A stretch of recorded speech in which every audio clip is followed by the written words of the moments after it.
از مرده زنده شدن عیسی. السلام علیکم و رحمت الله و برکاته.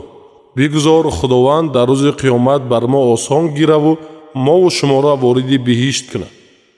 خدا به آدم و حوا گفت اگر شما از درخت شناختن خوبی و بدی خورین میمرین.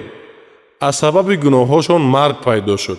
عاقبت گناه این مرگ است. لیکن عیسی علیه السلام که پاک بود، گناه نکرده بود، برای همین با خواست خدا مرد و باز زنده شد. عیسی علیه السلام پیش از آنکه که مرد پیشگویی کرده گفت که باز زنده میشم.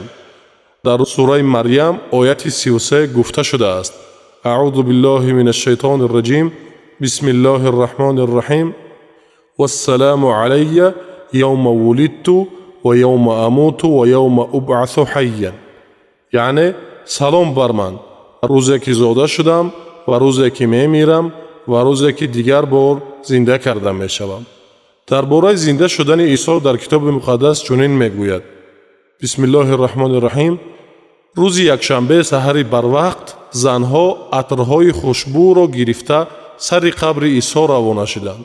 وقتی که پیش قبر رسیدند دیدند که سنگ دهن قبر یک نیمه کرده قبر گشادگی است. زنها درون قبر در آمدند لیکن جسد عیسی را نیافتند. زنها حیران شده ماندند که ناخواست در پیش نظرشان دو فرشته پیدا شد. در تن فرشته ها لباس های سفیدی یلقصی بود. زنها از ترس خودشان در زمین پرتافتند. بعد فرشته ها به زنها گفتند: شما برای چی زنده را در بین مرده ها میکوبین؟ و یادتان بیارین که عیسی وقتی قتلتان در جلیل بودنش چی گفته بود؟ عیسی گفته بود که وی به دست گناهکاران میغلطد. بعد گناهکاران او را در صلیب میخکوب کرده میکشند.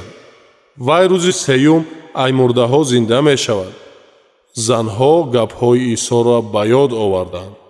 برای که همه حادثه نقصتر در خاطرمان مانه، بار دیگر همه قصه را یادرس میشویم. بسم الله الرحمن الرحیم، روز یکشنبه سحری بر وقت زنها عطرهای خوشبو را گرفته سر قبر عیسی روانه شدند. وقتی که پیش قبر رسیدند دیدند که سنگ دهن قبر یک نیمه کرده قبر گشادگی است. زنها درون قبر در آمدند لیکن جسد عیسی را نیافتند. زنها حیران شده ماندند که ناخواست در پیش نظرشان دو فرشته پیدا شد.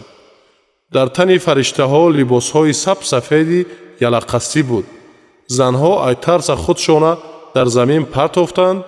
بعد فرشته ها به زنها گفتند: شما برای چی زنده را در بین مرده ها میکوبین؟ و یادتان بیارین که عیسی وقتی قتلتان در جلیل بودنش چی گفته بود؟ عیسی گفته بود که وی به دست گناهکاران میغلطد. بعد گناهکاران او را در صلیب میخکوب کرده میکشند. وی روز سیوم ای مرده ها زنده میشود. زنها گپهای عیسی را به یاد آوردند.